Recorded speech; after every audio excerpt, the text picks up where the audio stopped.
Hello and welcome back to the channel. I am Jonathan Mathis, the sports judge. Court is now back in session. It's March Madness, obviously, and I've been talking a lot about the tournament, and so I thought this would be a good topic of discussion. I actually stole this one from The Odd Couple, a show on Fox Sports hosted by my good friend Rob Parker and his co-host Kelvin Washington. And I thought they both made great points, and I thought this was an interesting discussion. Rob and Kelvin debated which coach needs to win big in March. Here's the list. Tom Izzo, Michigan State's long-time head coach. Houston's Kevin Sampson. Arkansas's first-year man, John Calipari, and Auburn's Bruce Pearl. Now, this is a great question because Tom Izzo hasn't won a national championship about 25 years. It's been a while since John Calipari has won anything. At least he can say he's guided the Kentucky program to a national championship. Not every coach can say that. That's the only title on his resume, mind you, but he still has a championship to his name. Kevin Sampson has led great programs, but he's come up empty everywhere he's been.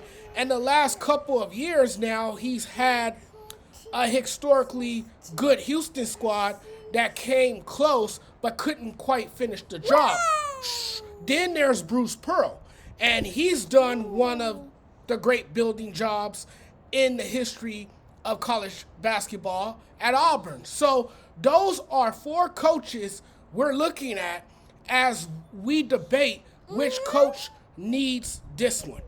The NCAA Tournament has long been a proven ground for NBA hopefuls, but also premier coaches, high-profile coaches who have winning resumes and done a terrific job resurrecting a school and getting them back on the right track.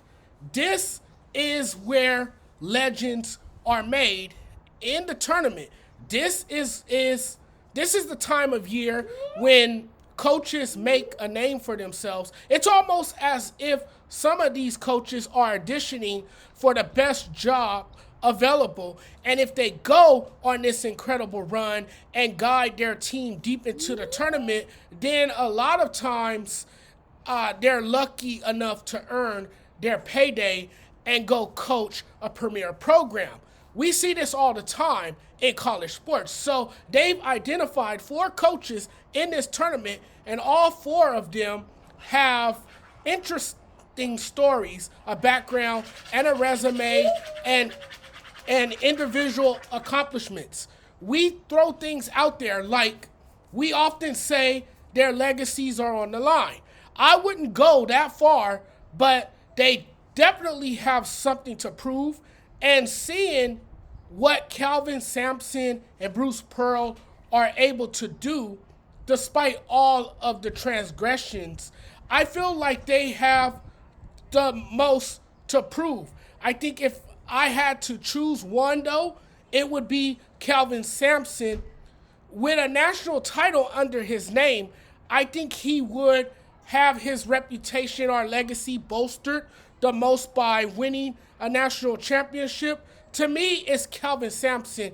We cannot forget about this foundation Houston has, this foundation that he has built, or that has been built at Houston, and we have to acknowledge the greatness we've seen season after season from this Houston Cougars team. Sampson has Houston basketball as a real powerhouse. He took the Cougars to the Final Four in 2021. I think the first thing for me when I think of Kevin Sampson is while they are locked and loaded in terms of being ranked the top 5 team, this arguably might be the best Houston team he's taken to the tournament. And already in 10 seasons at Houston, Sampson has led the Cougars to 6 consecutive NCAA tournament appearances.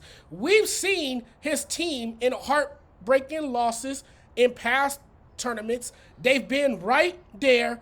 So I think as a program, I feel like there's a chance that they'll eventually overcome their shortcomings and finally prevail. Sampson has been building this thing the right way for some time now. He has returned the Cougars to national prominence. The school transitioned to the Big 12 and won back-to-back regular season titles. When you look at his resume, the 5 regular season conference titles, 3 conference tournament wins, 3 Sweet 16s, 2 Elite 8s, and 1 Final Four, the only thing missing, of course, is a national championship. When you got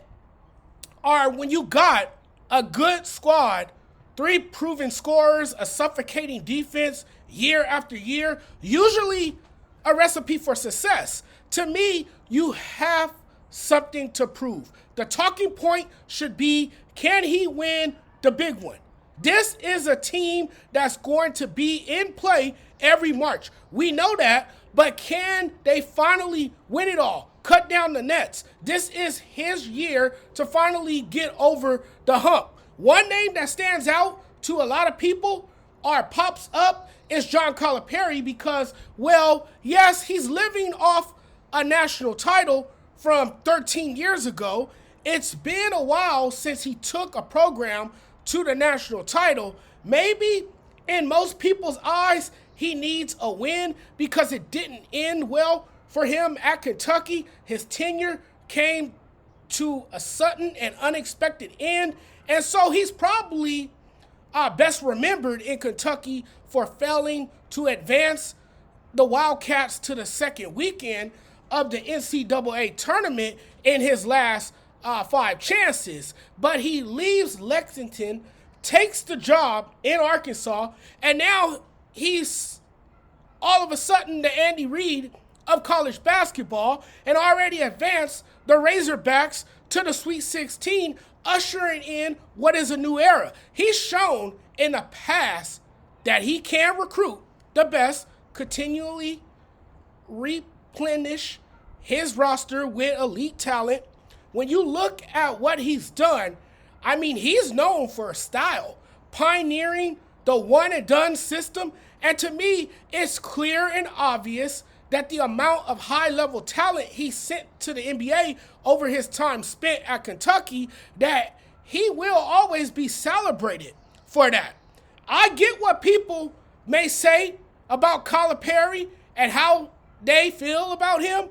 And obviously, there's a lot of eyes on his program for various reasons. There's always questions about him, whether his legacy is typically one of distrust and infamy, not honor. It's complicated, but what I think his legacy is, and you don't have to agree, it's fine. We can agree to disagree. But the word I want to use here is monumental.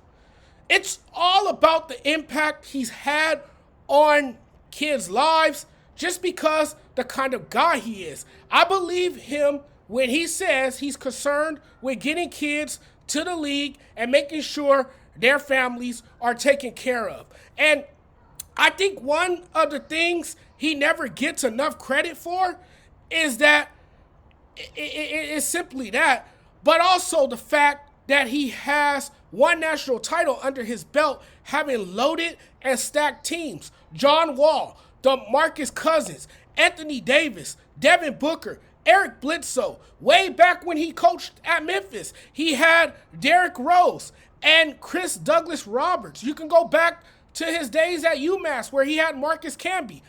We don't really acknowledge that, and part of that is because we don't really like John Calipari. He's not universally liked. He's not the most likable person in the world of college basketball.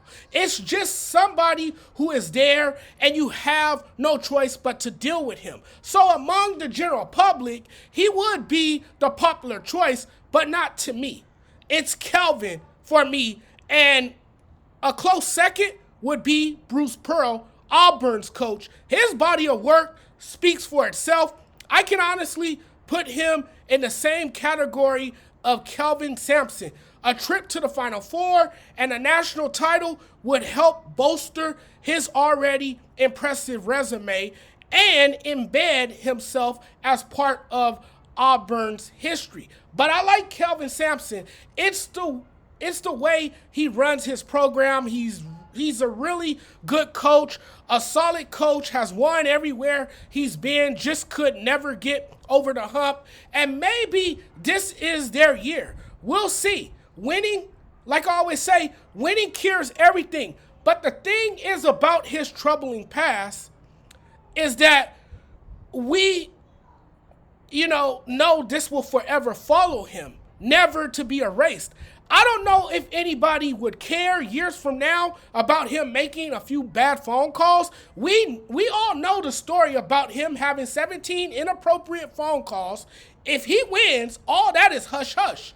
It's been all these years that I think by now people have forgotten or forgiven him for his wrongdoing. And in America, this is a forgiving country. In terms of his reputation, I think a win would help out tremendously and even help out his trajectory.